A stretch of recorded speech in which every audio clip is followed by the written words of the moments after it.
Reciban ustedes el saludo de parte del Centro de Estudio de Derecho Constitucional de la Facultad de Derecho de la Universidad de San Martín de Porres.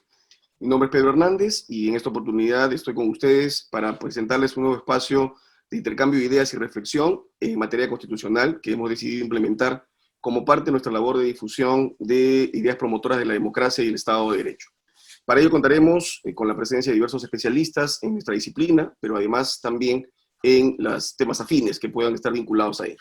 En esta ocasión contamos con el enorme agrado de tener la presencia del doctor Ernesto Álvarez Miranda, destacado profesor de Derecho Constitucional, ex miembro y presidente del Tribunal Constitucional del Perú, actual decano de la Facultad de Derecho de la Universidad de San Martín de Porres, pero además miembro fundador y primer presidente de nuestro centro de estudios. Muy buenos días, doctor Álvarez Miranda. Muy buenos días, profesor Pedro Hernández, distinguido amigo y uno de los mejores profesores de Derecho Constitucional de la universidad. Encantado. Muchísimas gracias, maestro. Gracias por la generalidad de sus palabras. Pudimos averiguar que además de un hombre de derecho, usted ha pasado por el glorioso Colegio Militar Leoncio Prado, ¿no? Y pone en práctica ese lema formativo: disciplina, moralidad y trabajo. Sí, yo estuve en el Leoncio Prado del 75 al 77, ¿no? 32 promoción. Toda una experiencia, me imagino. Sí, fue duro, pero sobre todo pasar del San Agustín, un colegio de curas, un colegio que quedaba a 1 kilómetro de mi casa, iba y venía caminando, hacía deporte, representaba al colegio en básquet y en fútbol. Pasar al Leoncio Prado a los 13 años, cuando había gente de mi promoción con 17 y 18 años, y que venía no precisamente premiado por su familia, fue toda una experiencia de vida, ¿no? Pero que ha servido. Me imagino. Siempre la formación militar con su disciplina deja huella, y eso es importante.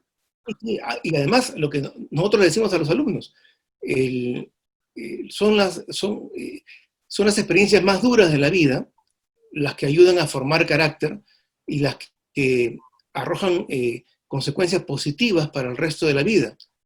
De las experiencias gratas, felices, en realidad no se extrae nada. No hay aprendizaje. Tal vez una satisfacción temporal nada más. Totalmente cierto, maestro. Sí, claro. Yendo a lo que nos convoca y nuevamente agradeciéndole la gentileza de poder acompañarnos. El profesor André Oriú sostenía que el derecho constitucional es el encuadramiento jurídico de los fenómenos políticos, siendo clara la relación que existe entre esta disciplina con la política, que es sumamente estrecha y compleja. ¿Cómo analiza usted la dinámica constitucional de nuestro país durante el año 2019, con el intenso enfrentamiento entre los poderes ejecutivo y legislativo, que culminó con la disolución presidencial del Congreso y el pronunciamiento de una sentencia polémica como la 006-2009 sobre la disolución congresal? Creo que el 2019 ha sido uno de los años más problemáticos para la historia del Perú republicano, porque las circunstancias que se vivieron, felizmente, se contextualizaron dentro del marco democrático. En el siglo XX, esto hubiera llevado indudablemente a un golpe de Estado. Tantas veces el presidente de la República ha carecido de mayoría parlamentaria, tantas veces ha ocurrido una ruptura constitucional en el Perú. Es una regla invariable que pareció poderse evitar el año pasado, pero a mi modesto entender no se logró hacerlo. Ha habido una ruptura constitucional, por cierto, que ha tratado de ser convalidada por el Tribunal Constitucional, pero con tanto éxito como el Tribunal Constitucional boliviano ha convalidado las reelecciones de Evo Morales. Formalmente está saneado, formalmente hay una resolución y el Tribunal Constitucional, máximo defensor de la Constitución, ha validado la salida política del presidente de la República. Pero para quienes estudiamos y cultivamos el derecho constitucional, más allá de la posición política, más allá de las simpatías o de la coyuntura, observamos de que sí, ha habido una ruptura constitucional, se han quebrado algunas losas, esto no puede quedar así, el próximo Tribunal Constitucional posiblemente tendrá que aclarar el panorama y señalar qué cosa es constitucional y qué cosa no es constitucional. Una gran confrontación política entre Congreso, mayoría congresal y Ejecutivo, que no conduce a una negociación, a una búsqueda de consensos, lo que hace es minar no solamente la vigencia misma de la Constitución, sino que logró debilitar el tejido, la densidad misma de la democracia peruana. Recordemos que el ejercicio mismo de la política es lo que legitima y construye democracia. O sea, no hay democracia sin ejercicio de la política. Y la política es justamente tolerancia, diálogo, negociación, consenso. O sea, si no hay pactos, no hay democracia. En una democracia no se elige cada 5 años un dictador. Y los que perdemos las elecciones, o los que no simpatizamos con ninguno de los dos candidatos que van a la segunda vuelta, no es que tengamos que resignarnos hasta la siguiente elección, sino que en la democracia el presidente de la República, más aún en la peruana, es representante político de todos los peruanos. Una vez que gana las elecciones, debe buscar fórmulas de consenso, fórmulas de conciliación, fórmulas para establecer programas comunes. Y el derecho constitucional no es ajeno a lo que sucede en la política. Aunque nos hayan querido vender en los años anteriores el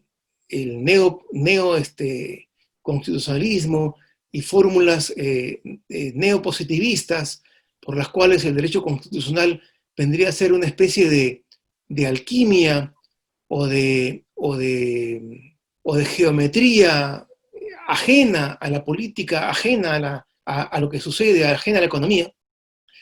Hoy en día hemos visto que sí, o sea, el derecho constitucional sufre, se lamenta cuando los actores políticos dañan la democracia y no actúan políticamente.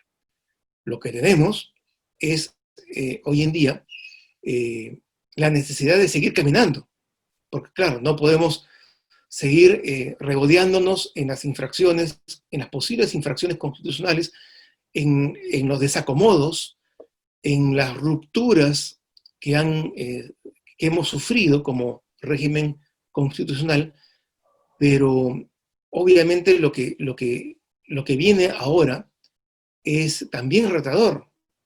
Lo que viene ahora es un Congreso sin líderes, es un Congreso sin partidos políticos, un Congreso, gracias a las sentencias del tribunal, un Congreso con grupos parlamentarios endebles, en cualquier momento se multiplican, sin mayor control, y un gabinete ministerial presidido por una persona con experiencia política, pero que va a tener que medir sus apreciaciones y sus dichos, porque ingresando al último año del mandato, no existe disolución.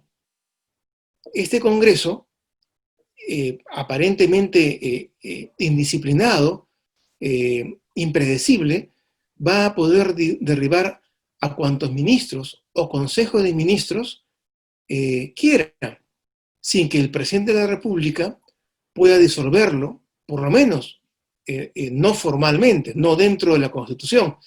Obviamente sabemos de que siempre van a haber especialistas que van a poder justificar cualquier acto presidencial, al igual que siempre hubo especialistas en derecho constitucional que justificaron la persecución de judíos porque quemaron el Reichstag.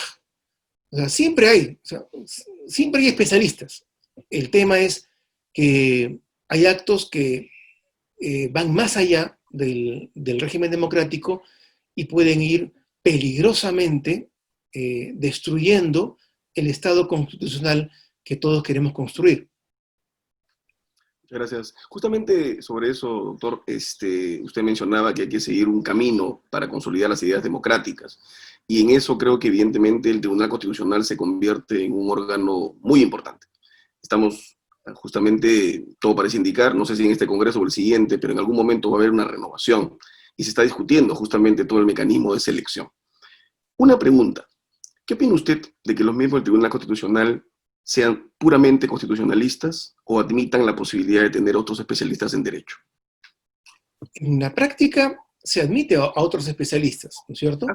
Sí. En mi periodo estuvo Ricardo Bomón, estuvo Juan Vergara, que eran civilistas, especialistas societarios.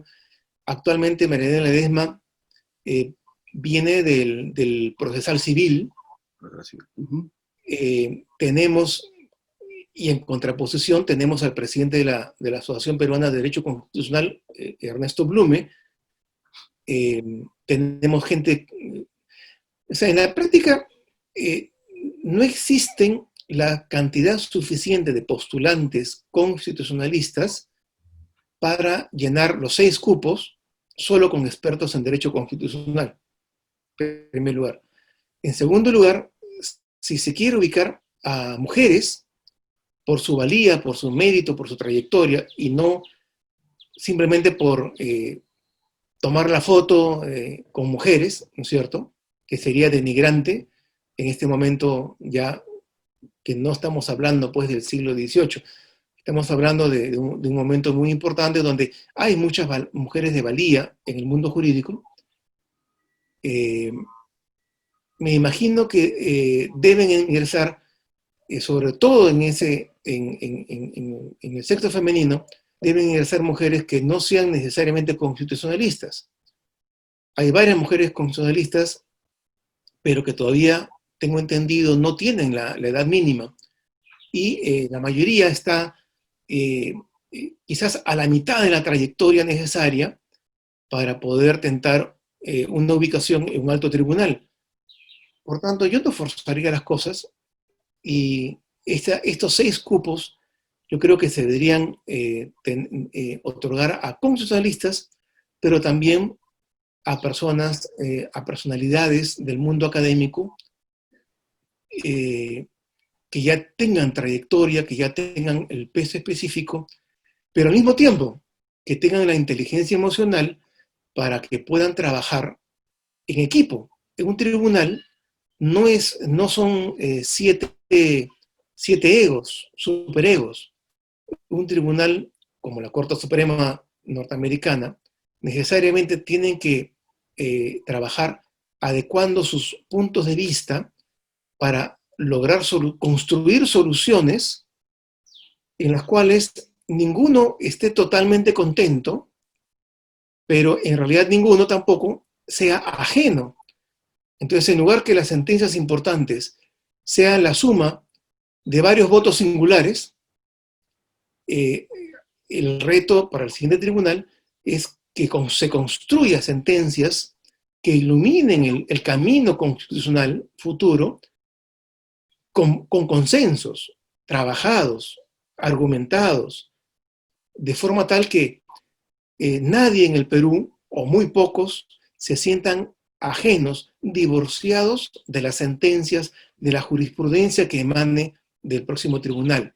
Ese es el reto. O sea, no es cuestión de sumar 4 contra 3, hay sentencia. No, el reto es de producir jurisprudencia constitucional que vincule anímicamente, racionalmente, a la mayor cantidad de peruanos, sin importar su ubicación política. Muy interesante, maestro.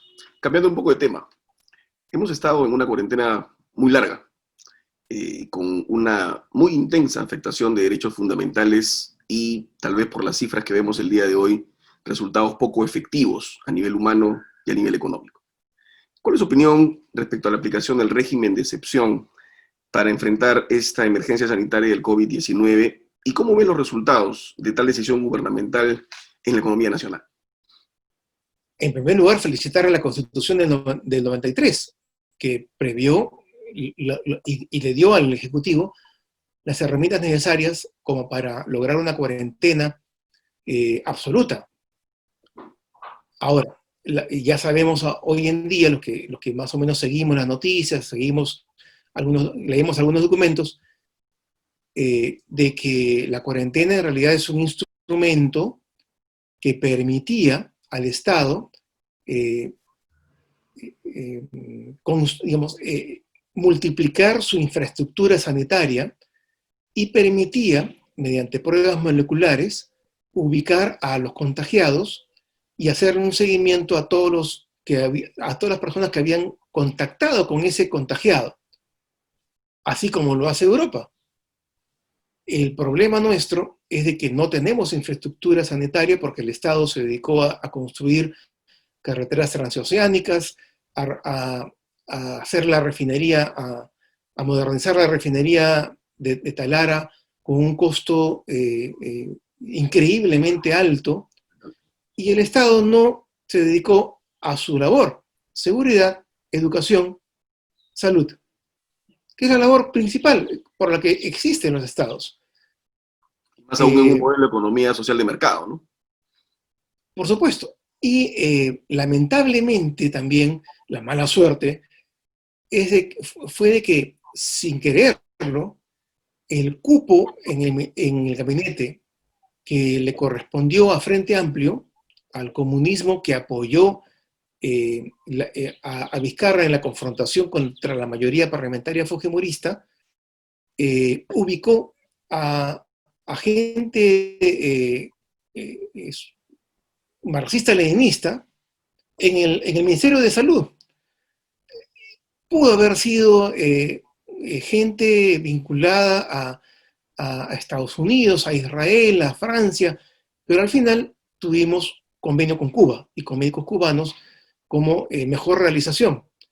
Ellos creyeron en los test rápidos chinos y desecharon las ofertas, por ejemplo, de Corea del Sur de test moleculares, que son los que han salvado a varios países europeos y han permitido, por ejemplo, a Italia, de ser el país europeo más afectado en un primer momento, en las primeras semanas, revertir la situación y prácticamente haberle ganado por varios cuerpos a España en la lucha contra la pandemia.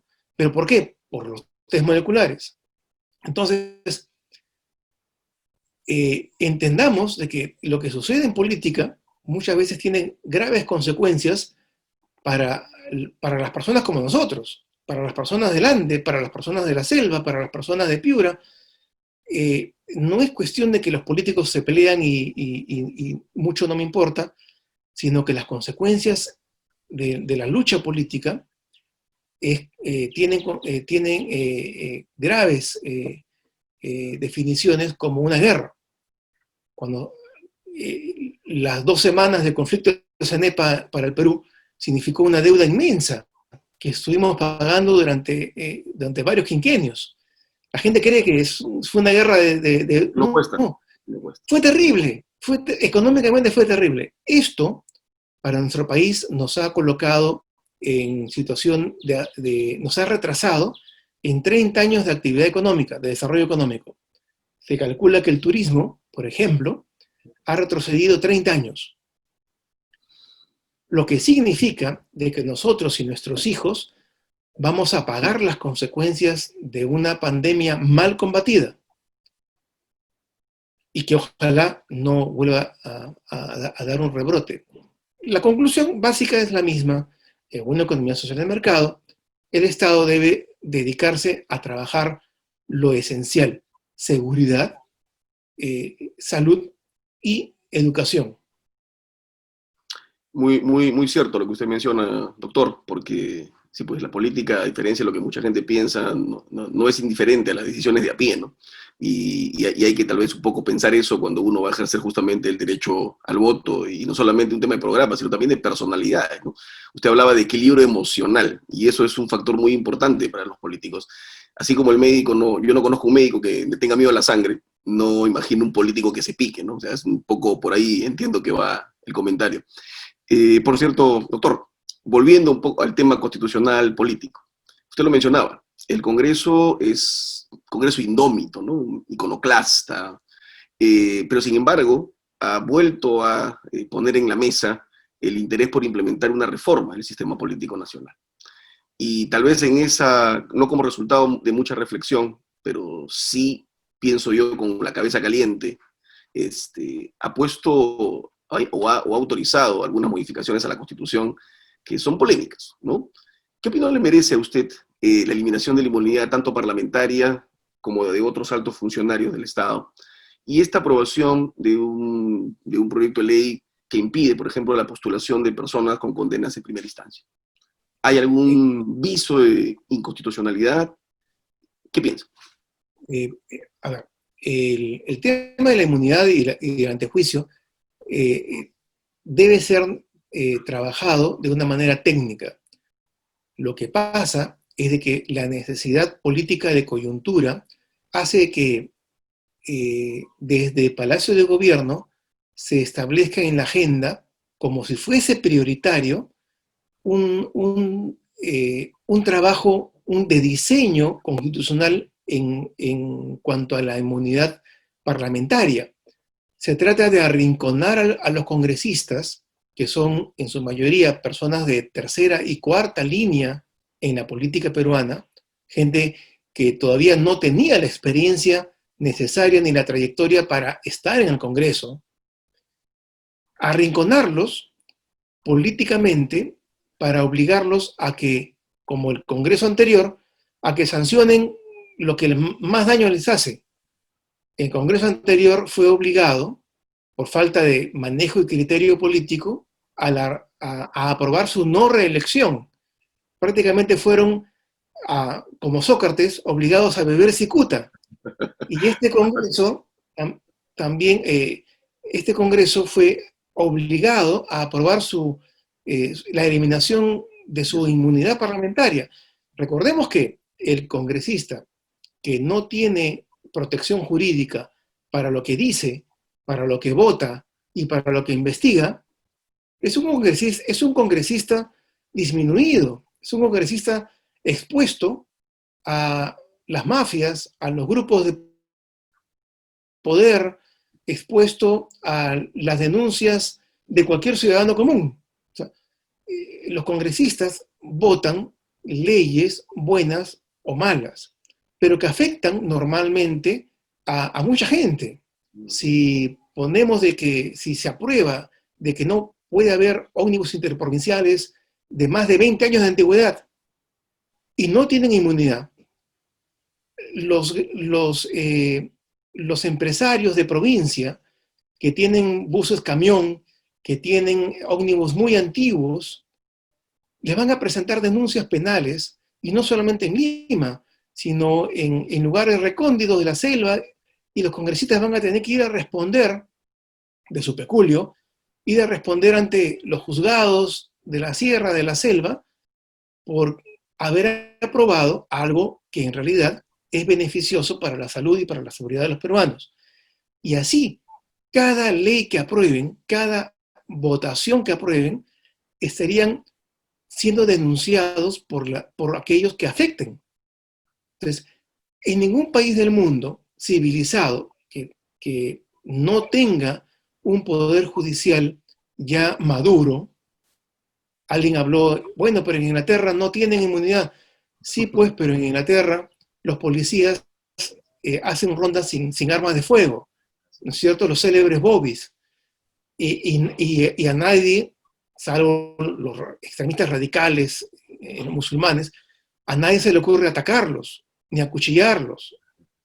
Aquí sí, aquí el policía que no va con arma de fuego, pues lo matan en las calles, ¿no?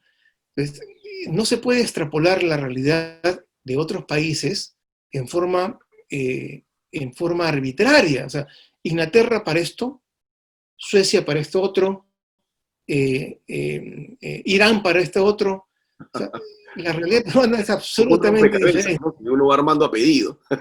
Por supuesto, por ejemplo, hace unos 10 años estuvo muy de moda una mafia organizada que mediante una red de notarios, de registradores, se apropiaba de terrenos y bienes inmuebles, casas, edificios de ciudadanos comunes.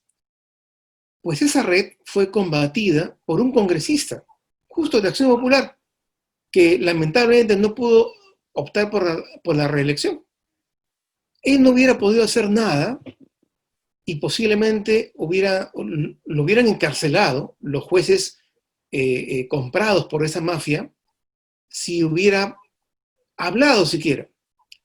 Entonces lo que se trata es de buscar un equilibrio.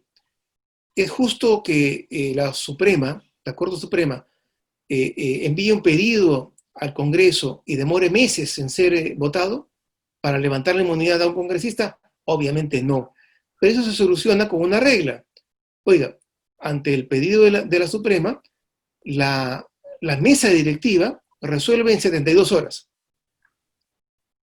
Puede denegarlo, claro, porque podría ser que ese congresista está siendo perseguido y el pedido de levantamiento de inmunidad es malicioso.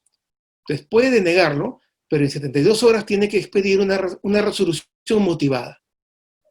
Entonces, y de esa manera, o sea, puede un presidente de la República dedicar su mandato a responder denuncias penales por todas aquellas personas que puedan ser afectadas por sus proyectos, por sus iniciativas. No, obviamente no.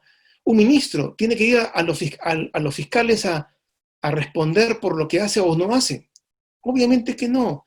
Tiene que haber un bolsón de protección razonable para todas aquellas personas que toman decisiones cotidianamente de importancia.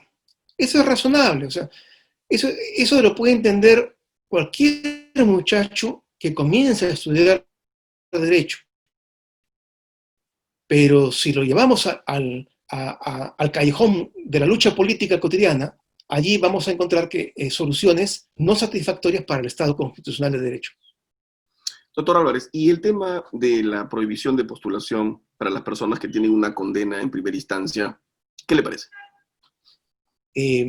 A ver, yo me adscribo entre las personas que levantan por principio la necesidad de adecentar la política. No puede ser que los cargos de parlamentario sean una fruta apetecible para aquellos que vienen escapando, aquellos exalcaldes o exconsejeros regionales que vienen escapando de la justicia y que se refugian, con el dinero mal habido, se refugian en una lista parlamentaria para poder negociar ese levantamiento de fuero, negociarlo durante 5 años y tratar de que prescriba. Es necesario adecentar la política, es necesario que los que se dedican a la política no tengan procesos penales abiertos.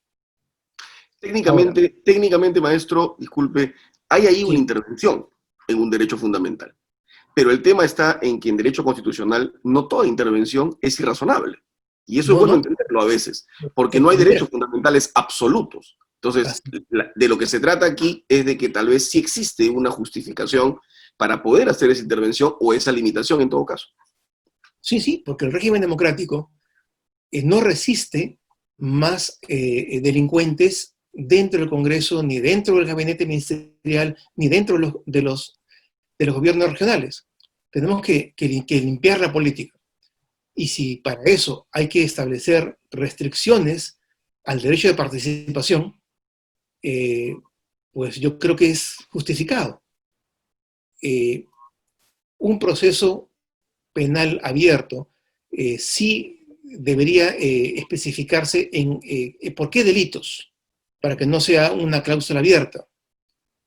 Y sí, yo sí encuentro justificación porque al final es una restricción al derecho de participación política y quien tiene un proceso penal abierto por un tema grave, bien podría dedicarse a defenderse y esperar al próximo quinquenio para presentarse a ese llamado vocacional por participar en los asuntos públicos. O sea, no es grave, o sea, no está atentando contra su derecho al trabajo, ni a su derecho a la realización personal, proyecto de vida, ¿no? Finalmente, doctor Álvarez Miranda, porque sabemos que está con muchas actividades. En su último artículo publicado en el diario Expreso, usted señala un conjunto de problemas que caracterizan al régimen político peruano. ¿Cree que las reformas que se están planteando, discutiendo y algunas que ya se han implementado, atacan el verdadero problema de fondo o solo se trata de una decoración que busca generar la sensación de cambio, tal vez para mantener ciertos estándares de popularidad política? Yo creo que hay dos planos. Hay una necesidad de hacer reformas en aspectos que den crédito, rédito rápido a un presidente que no tiene partido, que no tiene fuerzas comprometidas, leales, sino que cada semana, cada fin de semana, tiene que volverlas a ligar con mezclas muy endebles. Entonces, estar bien en las encuestas, aunque esas encuestas sean muy dudosas también, es importante. Pero eso lo pone en manos de las personas que están siguiendo una estrategia en un segundo plano. No están pendientes de la coyuntura. Son los grupos de poder que están ocultos, que no representan a nadie, no se han presentado a elecciones, pero que gozan en este momento de cuotas de poder importantes. Esos grupos de poder apoyan al presidente de la República en tanto y en cuanto este satisfaga la estrategia a mediano plazo que tienen ellos. Y una de ellas es fortalecer el Ejecutivo con vistas a las elecciones del próximo año. Fortalecer al Ejecutivo y debilitar a los grupos políticos organizados, debilitar al Congreso y debilitar la estructura de frenos y contrapesos, porque ellos apuestan a colocar al próximo presidente de la República. ¿Cómo? Apostando posiblemente a 2 o 3 candidaturas muy simpáticas que van a tener presencia y cobertura en todos los medios en forma permanente, pero utilizando a una candidatura antipática, ¿no es cierto? A la cual van a alimentar permanentemente también en noticieros, dándole tribuna para asustar al elector. Entonces, si se presentara un gestor maduro, de trayectoria, como Sillonis o como Neuhaus, de probada trayectoria, de probada eficiencia, lo que van a hacer ellos es sacarlo de la pantalla. Van a colocar solamente a sus candidatos simpáticos y al más antipático de todos, casi a la par.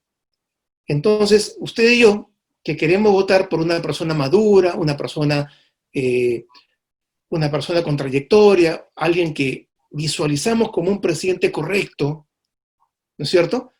Vamos a decir, no, no podemos perder nuestro voto, o es por el actor o es por el gritón. ¿A qué preferimos? Al actor. Entonces, esos grupos de poder van a manipular el voto, porque no vamos a poder votar por el que queremos. Para evitar supuestamente la fuerza del que grita, del que gesticula, del que nos atemoriza, vamos a tener que votar por alguien que en realidad no tiene ningún respaldo. En realidad no tiene ningún respaldo en provincia. No existe en provincia, pero que desde ahora está siendo manipulado su imagen, colocándola entre ¿quieres el monstruo o quieres el mal menor? ¿No es cierto? Una vez que gane, como se ha construido un neopresidencialismo, un presidencialismo sin controles políticos. El Congreso va a estar sumamente debilitado, no va a haber partidos políticos ya, entonces van a poder hacer lo que quieran. Van a poder, con esta personalidad que tampoco tiene trasfondo, tiene peso político propio, por tanto es un esclavo, es una presa de ellos, es un rehén de ellos, y con este nuevo presidente van a poder articular toda una estrategia que obviamente está alejada de cualquier parámetro democrático, de cualquier principio o valor constitucional que nosotros este año podemos manejar. ¿Qué análisis para más, para más profundo, pero además retador, ¿no? Porque evidentemente es una lectura un poco del otro lado de lo que aparentemente se ve. Lo escuchaba y se me venía a la cabeza pues este libro de Sartori, ¿no? La videopolítica, ¿no? Donde todo parece que se puede controlar y las elecciones no necesitan ganarse para estar en el poder, sino se utiliza al sistema electoral. Pero bastante real. Ojalá que en todo caso el futuro pues permita que eso por lo menos no se puede concretar y al contrario, se fortalezca la institucionalidad, el sistema democrático y los partidos políticos. Doctor Álvarez Miranda, sabemos que está usted con muchísimas ocupaciones. Sus últimas palabras de despedida para esta actividad del Centro Constitucional, su centro también, porque usted es miembro y presidente fundador. No sé qué cosa nos podría señalar. Saludo a su presidente y saludo a todas aquellas personas, graduados, estudiantes que colaboran con el centro, que han colaborado con el centro, porque es una llama que desarrolla la especialidad, no desde un punto de vista de catecismo barato, que es lo que hoy en día abunda en las universidades peruanas. El constitucionalista que antes era respondón ante el régimen franquista, que era crítico ante el régimen de Charles de Gaulle, era crítico ante la Constitución del 58, era crítico ante el desarrollo de los derechos civiles en Estados Unidos. Hoy en día, en muchas universidades peruanas y del mundo entero, el que cultiva derecho constitucional pone los ojos en blanco y repite las verdades de su maestro, y repite las verdades de moda, sin espíritu crítico, sin racionalizar lo que ha leído. Es un repetidor, es un glosador, y peor aún, muchos se han convertido en activistas de religiones falsas y niegan cualquier validez a cualquiera que dude del discurso de moda, del libro de moda, del autor de moda. Eso es peligrosísimo en el derecho constitucional porque es precisamente el derecho anticonstitucional. O sea, no existe constitucionalista que tenga fe en los políticos. No puede existir. No puede existir un constitucionalista que tenga fe en un solo partido político o que tenga fe absoluta en solamente una perspectiva de las cosas. El constitucionalista es una persona que, como ha leído tanto de historia, de política, de filosofía, desconfía de todo y se refugia con los libros de John Locke en la mano, con su tratado de gobierno civil, se refugia en los controles políticos, que nadie tenga mucho poder, nadie tiene toda la verdad, siempre se están equivocando y la única manera de garantizar la libertad y los derechos es que nadie tenga todo el poder. Apreciado decano, muchísimas gracias por su tiempo, muchísimas gracias por acompañarnos en esta actividad y desde ya los comprometemos para que en una u otra oportunidad podamos también contar con su presencia. Muy buenos días. Muchas gracias. Gracias a usted, señor. Buen día. Buen día.